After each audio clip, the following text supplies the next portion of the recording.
अस्सलाम वालेकुम स्टूडेंट्स। आज हमने जो अपना नेक्स्ट टॉपिक स्टार्ट करना है वो है नॉन मेटल्स। ठीक है, लास्ट चैप्टर है उसके लास्ट टॉपिक्स। तो जो नॉन मेटल्स होती है, मेटल्स के बारे में हम काफ़ी डिटेल में डिस्कस कर चुके हैं। आगे नॉन मेटल्स हैं। नॉन मेटल्स मतलब जो कि नेगेटिव आयंस बनाते हैं, और ये क्या होता है, electronegative in nature. Negative ions मतलब इस तरह से, नेगेटिव आयंस इलेक्ट्रॉन को गेन करके, ठीक है, जैसे कि क्लोरीन है, वो एक इलेक्ट्रॉन गेन कर लेता है तो वो क्या बन जाएगा, क्लोराइड आयन। ठीक है, इसी तरह से इलेक्ट्रोनेगेटिव इन नेचर, इलेक्ट्रोनेगेटिव मतलब अपने तरफ इलेक्ट्रॉन को अट्रैक्ट करने की पावर रखते हैं ये। ठीक है, और उसके अलावा एसिडिक ऑक्साइड्स।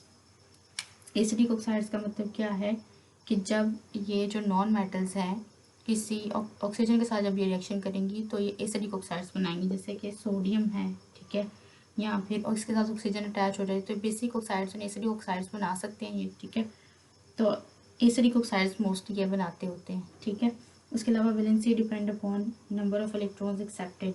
ठीक है, और इनकी जो वैलेंसी होती है वो डिपेंड करती है जितने नंबर ऑफ इलेक्ट्रॉन इन्होंने गेन किए हैं। ठीक है, जैसे कि क्लोरीन है तो उसके एटॉमिक शेल में 7 इलेक्ट्रॉन होते हैं। ठीक है, एक इलेक्ट्रॉन की कमी है अपने ऑक्टेट को कंप्लीट करने के लिए, तो वो इलेक्ट्रॉन ये गेन कर लेंगे। ठीक है, वो इलेक्ट्रॉन गेन करने के बाद इनके पास क्या आ जाएगा, नेगेटिव साइन आ जाएगा। इसका मतलब ये है कि इसने एक इलेक्ट्रॉन गेन कर लिया है। ठीक है, तो नॉन मेटल्स होती है बेसिकली क्या होती हैं, नेगेटिव आयंस बनाती हैं। ठीक है, उसके अलावा इनकी इलेक्ट्रॉन नेगेटिव होती हैं नॉन मेटल्स, मतलब अपनी तरफ इलेक्ट्रॉन को अट्रैक्ट कर सकते हैं। ठीक है, उसके अलावा एसिडिक ऑक्साइड्स, एसिडिक ऑक्साइड्स मतलब कि जब ये नॉन मेटल जो है, ये मेटल की मैंने एग्जांपल दिया आपको, ठीक है, लेकिन जो नॉन मेटल है ना, ठीक है, जैसे कि अगर फ्लोरीन ही है, ठीक है, या क्लोरीन ही है, ये इसका ऑक्सीजन के साथ रिएक्शन हुआ तो इसने क्या बना दिया, येलो, तो ये एक एसिडिक ऑक्साइड होगा। ठीक है, और भी कोई नॉन मेटल है अगर वो ऑक्सीजन से रिएक्शन करे तो वो भी एसिडिक ऑक्साइड बनाएंगे। ठीक है, valency depend upon the number of electron accepted, कि जितने भी नंबर ऑफ इलेक्ट्रॉन एक्सेप्ट करेंगे वो उनकी क्या होगी, वैलेंसी होगी। जैसे कि एक इलेक्ट्रॉन एक्सेप्ट किया तो वो 1 वैलेंसी है, 2 इलेक्ट्रॉन एक्सेप्ट करेंगे तो 2 वैलेंसी है, इसी तरह से 100। उसके बाद नॉन मेटालिक कैरेक्टर जो है वो किसके ऊपर डिपेंड करता है, डिपेंड करता है इलेक्ट्रॉन अफिनिटी पे। ठीक है, electron negativity of the atom पे, trend in the periodic table. Electron affinity chapter number 3 में बहुत डिटेल से डिस्कस हुआ है, फिर भी शॉर्टली इलेक्ट्रॉन अफिनिटी का मतलब ये होता है कि इलेक्ट्रॉन को अपनी तरफ अट्रैक्ट करने की पावर। ठीक है, और इसके अलावा electronegativity of the atom, electronegativity of the atom इस तरह से आएगी, इस सेंस में आएगी कि एटम जो है वो कितना ज़्यादा इलेक्ट्रोनेगेटिव है अपनी तरफ, किस तरह से इलेक्ट्रो नेगेटिव मतलब कि अट्रैक्ट कर सकता है इलेक्ट्रॉन को। उसके बाद trend in the periodic table, तो नॉन मेटालिक कैरेक्टर जो है उसका क्या ट्रेंड है पीरियोडिक टेबल के अंदर, ठीक है, किस लिहाज से इंक्रीज होता है, किस लिहाज से डिक्रीज होता है।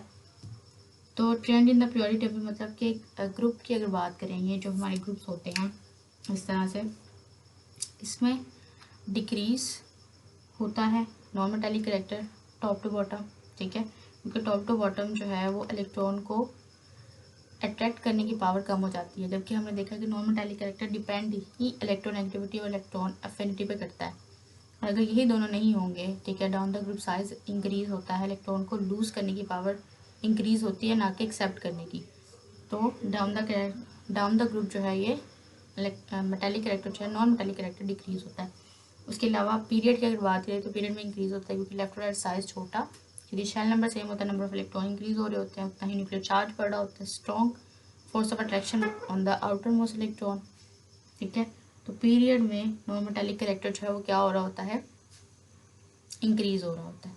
ठीक है, आई होप इट्स क्लियर। ठीक है, उसके बाद फिर बात आती है कि अब अगर हमें यहाँ से पता चल रहा है कि ग्रुप में डिक्रीज होता है नॉन मेटालिक कैरेक्टर, तो टॉप पे है fluorine, chlorine, bromine, iodine and astatine, तो फ्लोरीन सबसे ज़्यादा नॉन मेटालिक होगा। उससे जैसे जैसे नीचे आते जाएंगे तो नॉन मेटालिक कैरेक्टर डिक्रीज होता चला जाएगा। ठीक हो गया। उसके बाद यहाँ पे आपके बुक में बताया हुआ है नॉन मेटल्स जो होती हैं ग्रुप 14 से, अगर स्टार्ट करें ग्रुप 14 से, तो यहाँ की जो नॉन मेटल है वो कार्बन है।